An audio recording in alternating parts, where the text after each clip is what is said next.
अस्सलाम वालेकुम जी। आज का जो हमारा व्लॉग है, एक्चुअली ये जो मेरा पिछला व्लॉग था जर्मनी के हवाले से, ये उसका बी पार्ट आप कर लें एक किस्म से। उस व्लॉग का जो लिंक है वो मैं डिस्क्रिप्शन में दे दूंगा आपको। आप बेहतर होगा कि पहले आप वो व्लॉग सुने, उसके बाद जो है ना आप इस व्लॉग की तरफ आएँ। तो मेरा जो पिछला व्लॉग था वो था स्पेशली जर्मनी जॉब सीकर वीज़े के बारे में, कि आपने जॉब सीकर वीज़ा किस तरह जर्मनी का लेना है, क्या क्या उसकी रिक्वायरमेंट्स होती हैं और क्या उसका क्राइटेरिया क्या है और उसके बेनिफिट्स क्या हैं। तो आज का जो व्लॉग है ये स्पेशली तौर पे है कि जर्मनी के अंदर आप ब्लू कार्ड जो है ना, यूरोपियन ब्लू कार्ड, वो आप किस तरह हासिल कर सकते हैं, उसके क्या बेनिफिट्स हैं, क्या क्राइटेरिया है, कौन कौन सी चीज़ें मद्देनज़र रखनी पड़ती हैं कि हमें जो है ना वो ब्लू कार्ड जो है ना वो मिल जाता है। तो साथ मैंने अपनी अम्ब्रेला उठाई हुई है, क्योंकि यहाँ पे जो मौसम है ना उसका कोई पता नहीं चलता। किसी वक्त धूप निकल आती है, ठीक अगले मिनट में 15 मिनट में आप बारिश देखते हैं। तो मैं आज डिस्कस कर रहा हूँ यूरोपियन यूनियन का जो ब्लू कार्ड है ना उस बारे में। ब्लू कार्ड जो होता है ना, स्पेशली जर्मनी में ब्लू कार्ड उसको देते हैं जो स्किल्ड वर्कर होते हैं। स्किल्ड वर्कर आप कर लें कि जिनके पास जो डॉक्टर हो गए या इंजीनियर हो गए या कारपेंटर हो गए, या आप कर लें प्लम्बर। ये साथ में अपनी अम्ब्रेला उठाई है, क्योंकि यहाँ पे बारिश का कोई पता नहीं चलता। 15 मिनट के बाद बारिश स्टार्ट हो जाती है, उसके बाद धूप निकल आती है, फिर आगे बर्फबारी स्टार्ट हो जाती है। तो पहले मैंने जर्मनी का जो मैंने व्लॉग बनाया था उसमें आप देख भी सकते हैं अचानक बर्फबारी स्टार्ट हो गई थी। नो डाउट कि मैं थोड़े से ड्यूरेशन के लिए थी। तो मैं बात कर रहा था ब्लू कार्ड की। तो ब्लू कार्ड मिलता है उन लोगों को जिनके पास कोई ना कोई स्किल होती है, जो स्किल वर्क वीज़े पे आते हैं उनको ब्लू कार्ड दिया जाता है। अब इसकी रिक्वायरमेंट्स क्या हैं? रिक्वायरमेंट्स इसकी ये हैं कि आपके पास कोई ना कोई स्किल होनी चाहिए।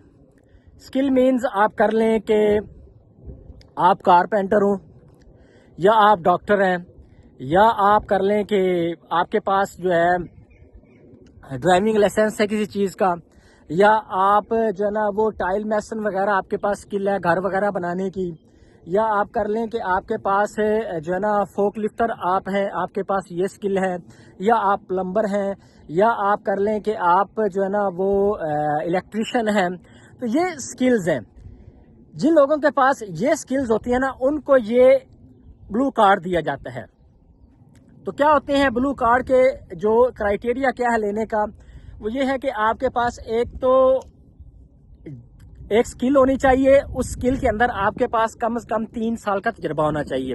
सपोज के मैं इलेक्ट्रिशियन हूँ, तो मेरे पास अगर 3 साल का तजर्बा होगा तो फिर मुझे मैं उसकी एक जो शर्त है ना वो पूरी कर दूंगा ब्लू कार्ड लेने की। अब एक तो हो गया वर्क एक्सपीरियंस आपके पास है, दूसरा हो गया कि आपके पास डिग्री होनी चाहिए। अब डिग्री क्या है? ये ग्रेजुएशन भी हो सकती है, ये एफए भी हो सकती है, ये मास्टर भी हो सकती है।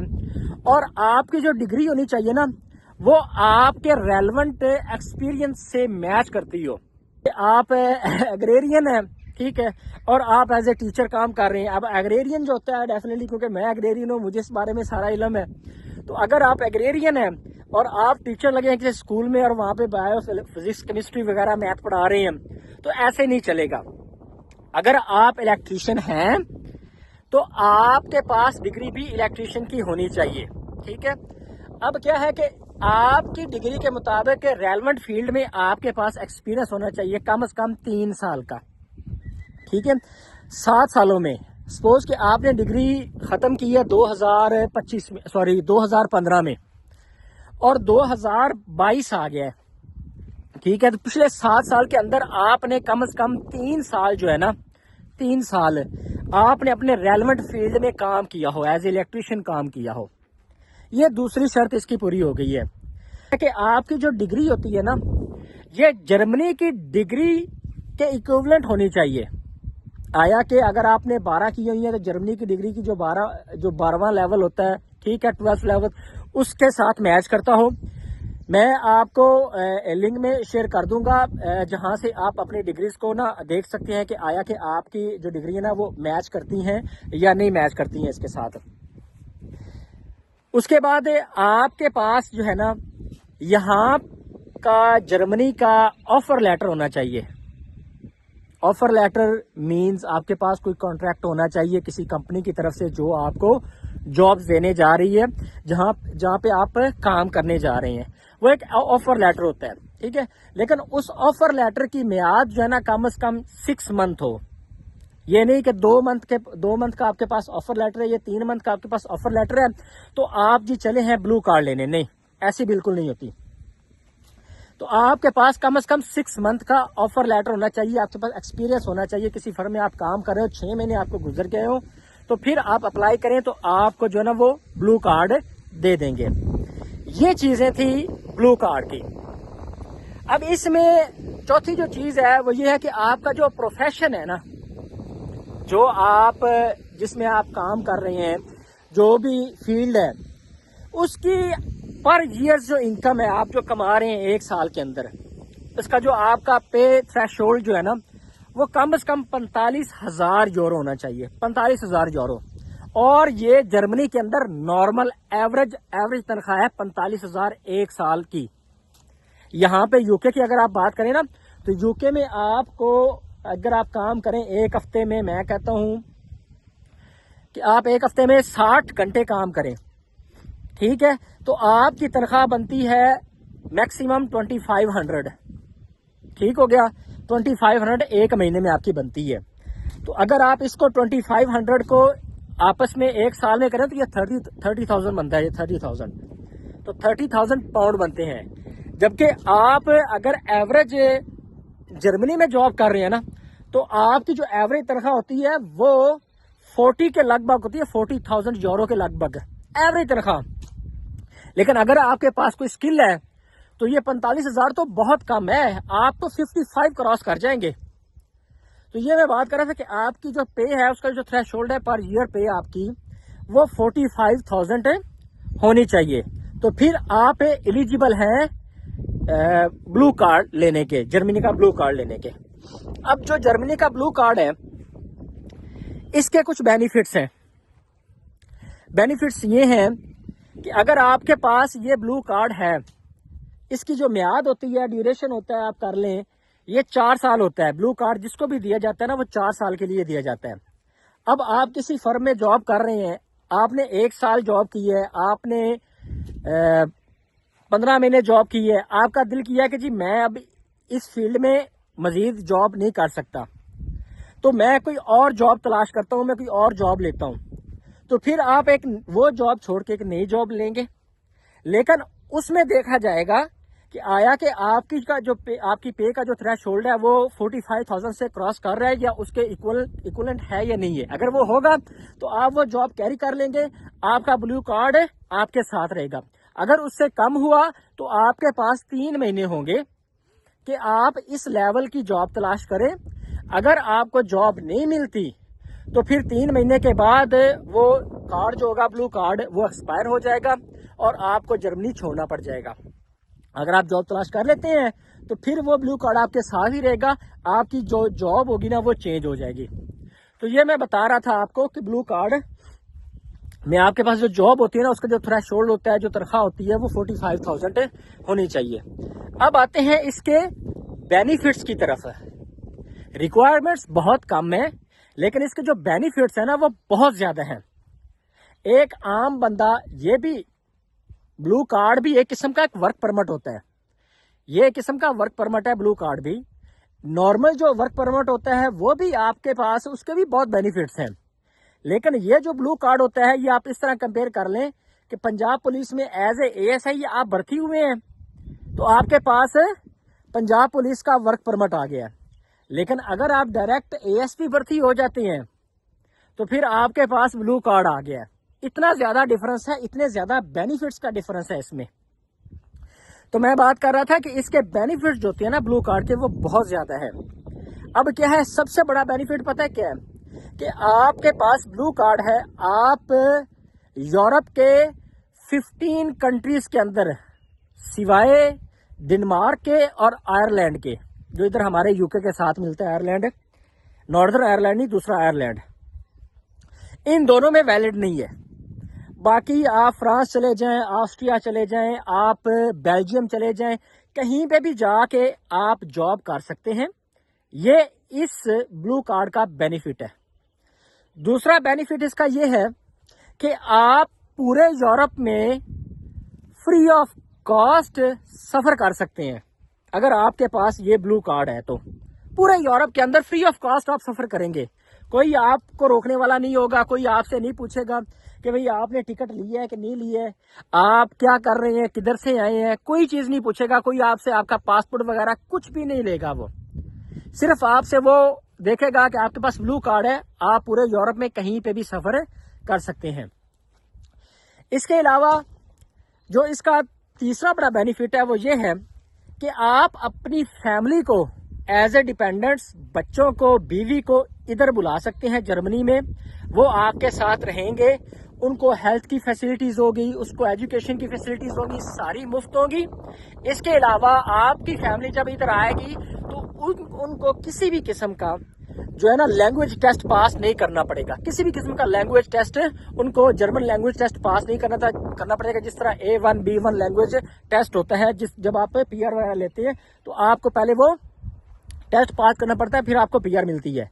तो आपकी जब फैमिली इधर आएगी तो उसको ये टेस्ट पास नहीं करना पड़ेगा और आपकी फैमिली को फुली छुट्टी होगी। वो बिल्कुल आजाद होंगे, जहां पे मर्जी चाहे जॉब कर सके, जितने मर्जी घंटे चाहे वो जॉब कर सकें, जौन सी मर्जी जॉब है ना वो कैरी कर सकें।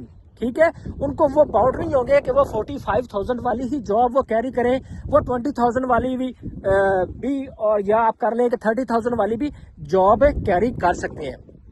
उनको ये बाउंड वगैरह वो नहीं होंगे आपकी फैमिली। अब पांचवा सबसे बड़ा बेनिफिट ये है, जो दुनिया में मेरे ख्याल में आप कर लें कि शायद कनाडा और अमेरिका देता हो, अब जर्मनी ने भी देना शुरू कर दिया कि अगर आपके पास ब्लू कार्ड है तो आप अपने पेरेंट्स को भी यहाँ पे बुला सकते हैं। अक्सर कंट्रीज में आप अपनी फैमिली वीजा पे आप अपनी फैमिलीज को बुलाते होते हैं, अपने पेरेंट्स को। तो वो क्या होता है कि वो कहते हैं कि एक साल में वो सिर्फ 6 मंथ के लिए आ सकते हैं, लेकिन वो 6 मंथ ऐसे नहीं कि पहले मंथ से लेकर 6ठे मंथ तक वो इधर ही रहेंगे, नहीं, वो 3 मंथ यहाँ पे रहेंगे, उसके बाद वापस चले जाएंगे। फिर वो 2-4 मंथ पाकिस्तान इंडिया में गुजार के दोबारा फिर आएंगे, 3 मंथ इधर रहेंगे, 3 मंथ के बाद दोबारा फिर वापस चले जाएंगे। लेकिन यहाँ पे ऐसा नहीं है। अगर आपके पास ब्लू कार्ड है तो आप अपने पेरेंट्स को भी बुला सकते हैं, वो यहाँ पे आपके साथ रह सकते हैं। ये इसका सबसे बड़ा बेनिफिट आप कर लें कि फैमिली को बंदा बुलाते बुलाते अपनी बीवी बच्चों को, लेकिन आप पेरेंट्स को भी बुला सकते हैं। ये इसका बेनिफिट था। और बाकी छठा जो बेनिफिट इसका कर लें वो ये है कि जहां पे आप नॉर्मल वर्क वीजे पे आते हैं, आपको 5 साल के लिए जॉब करनी पड़ती है, उसके बाद आप अपनी PR के लिए अप्लाई करते हैं। यहाँ पे आप, अगर आपके पास ब्लू कार्ड है तो आपको 5 साल नहीं वेट करना पड़ेगा, 5 साल जॉब नहीं करनी पड़ेगी। आप क्या करेंगे कि आपके पास ब्लू कार्ड है, जैसे ही 21 मंथ गुजरते हैं, 2 साल भी मैं बात नहीं कर रहा, 21 मंथ जैसे ही क्रॉस होते हैं तो आप PR के लिए अप्लाई कर सकते हैं। अगर आपका B1 टेस्ट, जो लैंग्वेज टेस्ट है जर्मनी का, वो पास है। ये लैंग्वेज टेस्ट बहुत मुश्किल होता है कंपैरेटिवली, तो आपको ये पास करना पड़ता है। तो पहले होता था कि ये B1 पास करने के लिए आपके पास कम से कम आपको सीखने के लिए 33 मंथ मिलते थे। अब क्या है कि वो उन्होंने कह दिया कि नहीं जी 33 मंथ नहीं, बहुत ज्यादा ये ड्यूरेशन है। अब 27 उन्होंने कर दी है कि जैसे ही आप जर्मनी में आए, आप अपनी लैंग्वेज सीखनी स्टार्ट करते, आपके पास नॉर्मल A1 B1 अगर टेस्ट आपका पास होगा तो आप, मैं कहता हूं कि ठीक 2.25 सालों में आपके पास जर्मनी की PR आ जाएगी। और उसके बाद आपको ये जो 45,000 वाला जो थ्रेशोल्ड है या तनख्वाह वगैरह है, ये जारी रखने की कोई जरूरत नहीं। आपको ब्लू कार्ड कैरी करने की कोई जरूरत नहीं। अगर आपका वो एक्सपायर भी हो जाता है तो चलेगा, क्योंकि आपके पास PR आ जाती है, आप जर्मनी के टेम्पररी रेजिडेंट्स बन जाते हैं। ठीक है। टेम्परेरी रेजिडेंस ये इसका मतलब ये नहीं है कि आप जर्मनी छोड़ के चले जाएंगे, वापस जर्मनी आ नहीं सकते। आप बिल्कुल आ सकते हैं, जिस तरह आप कर लें कि यूके के अंदर ILR होता है आपके पास है, तो अगर आप ILR पे सारी जिंदगी गुजार सकते हैं। आप ILR पे सारी जिंदगी रह सकते हैं, सिर्फ आपके पास पासपोर्ट नहीं होता लेकिन ILR होता है। ILR का मतलब होता है कि यहाँ पे आप जितना दिल चाहे आपका, चाहे आप मरते दम तक यहाँ पे रहना चाहें, आप रह सकते हैं। उसके बाद अगर आपके पास ILR है, आप अपने कंट्री जाएं, वहां पे 2 महीने रहें, 3 महीने रहें, 3 महीने के अंदर आपने वापस आना है। यहाँ पे 10 दिन गुजारें, 20 दिन गुजारें, दोबारा फिर वापस चले जाएं, फिर अपने कंट्री में टाइम स्पेंड करें, फिर आ जाएं। ILR इस तरह पूरी जिंदगी चलता है। इस तरह PR भी है ना, ये तमाम लाइफ चलती है। तो उम्मीद करता हूं कि आपको ब्लू कार्ड का अच्छे तरीके से समझ आ गई होगी। इसके बेनिफिट्स जो है ना वो बहुत ज्यादा बेनिफिट हैं, और इसमें इतनी ज्यादा बंदे को खपत भी नहीं करनी पड़ती। अगर बंदे के पास इलेक्ट्रिशियन का तजर्बा है आप कर लें, या उसके पास एज ए प्लम्बर का तजर्बा है, या ड्राइविंग लाइसेंस है आपके पास, या हेल्थ केयर में आप डॉक्टर हैं या इंजीनियर हैं, जो भी हैं, आप ब्लू कार्ड के लिए अप्लाई कर सकते हैं अगर आपका थ्रेशोल्ड 45,000 से क्रॉस करता है। एक और बात अहम मैं आपको बता दूं कि जो लोग ये प्लम्बर वगैरह होते हैं ना स्पेशली, या जो IT से रिलेटेड होते हैं, इनके लिए थ्रेशोल्ड उन्होंने 41 रखा हुआ है, 41,000। एक अहम बात, 2023 में ये थ्रेशोल्ड 39,000 था, 2024 में ये 45,000 हो गया है। अभी भी ये 45,000 ही है, लेकिन ये चेंज होता रहता है, ठीक है। ये नहीं होता है कि ये 45,000 या 55, ये 55,000 से नीचे आया है, 55,000 से फिर 51,000, उसके बाद ये 39 पे आ गया था, अब ये क्या है 45 पे खड़ा हुआ है।